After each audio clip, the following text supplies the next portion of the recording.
which expires in 3 years. So you get fingerprinted and facial biometric. That then stays good in terms of screening for the life of your passport for 3 years.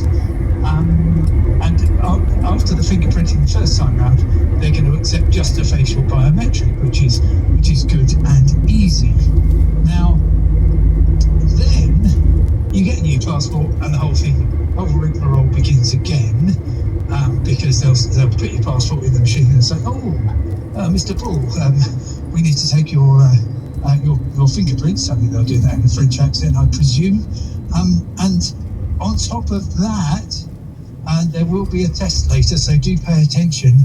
Once the EES, entry-exit system, is in place successfully for 6 months, then we bring ETIAS, which is the online permit, like the American ESTA, that you have to apply for and pay money for, and that's valid for 3 years, and it costs about sort of £6. So, we and again, that's something that we worked on with the EU when we were in it, and which we've asked to become subject to. So do you think this really will be starting in 6 weeks' time then?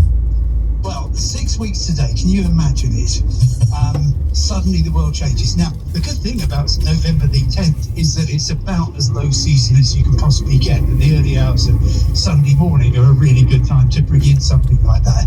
But I think if the main proponents of this are saying that we're just not ready, then it's going to be more red faces in Brussels, particularly for Ms.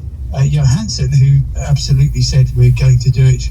No more postponements. But I think it would be much more pragmatic. The question then, of course, is, well, when is it going to start? And of course, once you get to Christmas, it's not going to start then.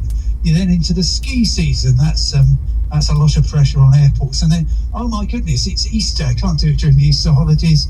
May, the package holidays start picking up. And after that, well, in the summer holidays. So maybe let's talk again at this time a year from now, and we might just be talking about it being introduced then.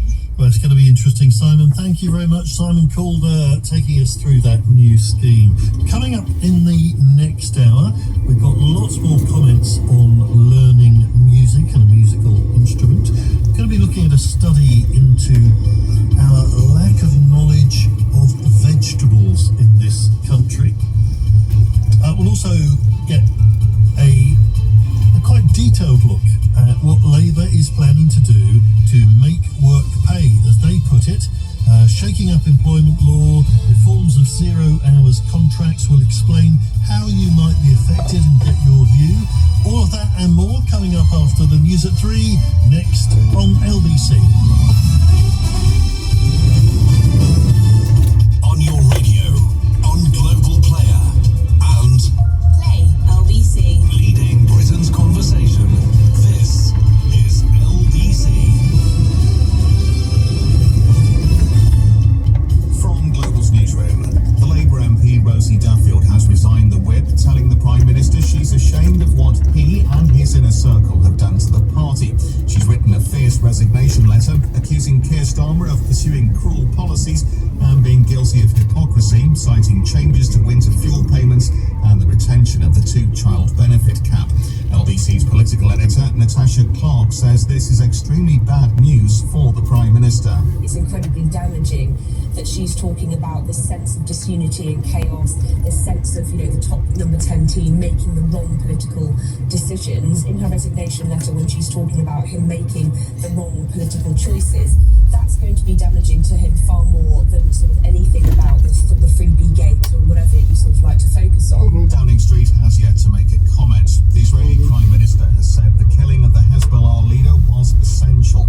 Hezbollah confirmed on Saturday Hassan Nasrallah died following an airstrike in South Beirut.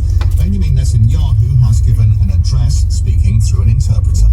He wasn't just another terrorist, he was the terrorist. He was the main engine of Iran's axis of evil.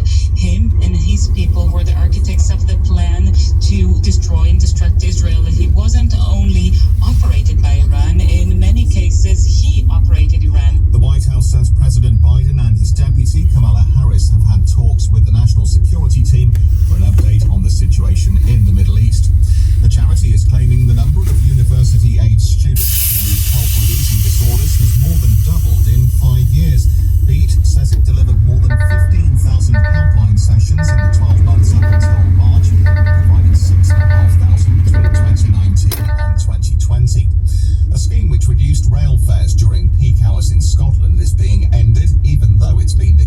success. Labour's been claiming it resulted in a 40% rise in passenger numbers at busy times. The trial will finish tomorrow.